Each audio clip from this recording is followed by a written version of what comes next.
Here are the topics that will be covered in the Congress revision videos. This video will focus on party leadership and a divided Congress. Party leadership in Congress is affected by the constitutional principles of separation of powers, federalism, and bimeritalism. Separation of powers means that party leaders may hold little sway in the White House, even when the president is a member of their party. Federalism means that the party leaders in Congress have little or no control over what happens in the 50 state parties across the country. Bimeritalism means that the party leaders operate only within their own chamber and may not always be on the same page as their counterpart in the other chamber. In both chambers, they each elect a designated majority leader or minority leader, depending on the party's status in that chamber. But in the House of Representatives, there is also a Speaker, who is elected by the whole House. The Speaker is always drawn from the majority party, and hence the House majority serves as the Speaker's top lieutenant.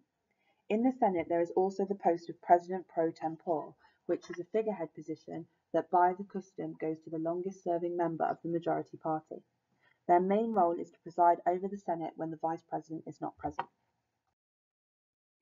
But partisanship in Congress is a relatively recent phenomenon.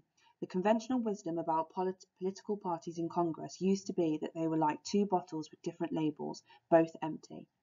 But writing recently, Ronald Brownstein had this to say of a new era of hyper-partisanship. The defining characteristics of this age are greater unity within the parties and more distinct conflicts between them. On almost every major issue, the distance between the two parties has widened, even as dissent within the parties has diminished. Votes in Congress used to frequently involve one group of Democrats and Republicans voting against each other.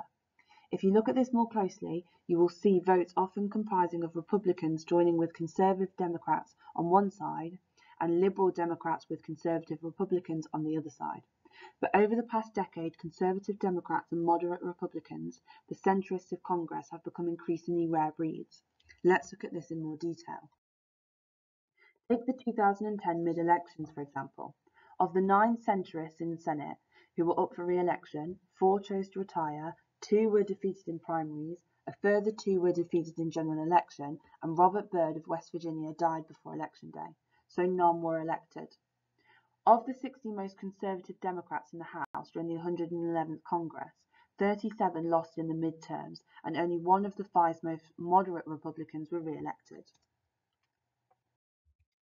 One of the simplest ways to understand what has happened to the parties in Congress is to take 2 snapshots of the US Senate in 1982 versus 2015. Back in 1982, one of the most liberal Senate Democrats was Ted Kennedy of Massachusetts. Meanwhile, the most conservative of the Democrats was Ed Zirinsky of Nebraska. They rarely voted together, yet they were both Democrats. Among the Republicans in the Senate in 1982, the most liberal or moderate Republican was Lowell Whitaker of Connecticut. In the same part was arch-conservative Strom Thurmond of South Carolina. Again, Whitaker and Thurmond had little in common, except they were both Republicans. Between Whitaker, the most liberal Republican, and Zirinsky, the most conservative Democrat, were 35 Democrats and 23 Republicans. In other words, 35 Democrats were more conservative than Whitaker, and 23 Republicans were more liberal than Zirinsky. Republican Strom Thurmond was more likely to vote with Republican Lowell Whitaker than with fellow Democrat Ed Zirinsky. There is a huge ideological overlap between the two parties. The differences within the parties were far greater than the differences between them. The same happened in 2015, except the difference between the two ideologies was far smaller. Between the most liberal Republican, Susan Collins, and the most conservative Democrat, Heidi Heitkamp, there was not a single senator.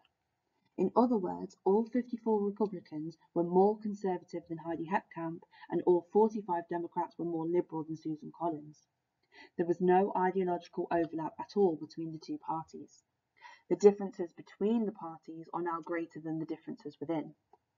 Both parties have become ideologically more distinctly cohesive and distinct. For example, Democrats have become more distinctly and cohesively liberal, whereas Republicans have become more distinctly and cohesively conservative.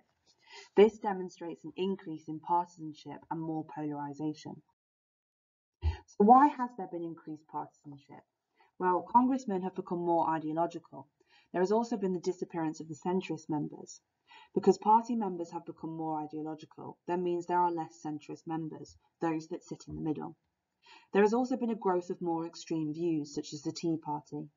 There is a lot of pressure on the congressman's workload, and also there is gerrymandering as well.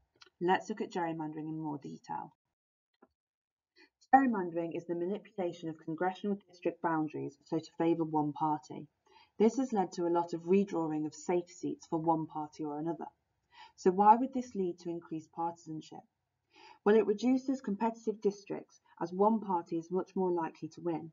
This means the candidate does not need to appeal to both ideologies and thus take a more centrist approach.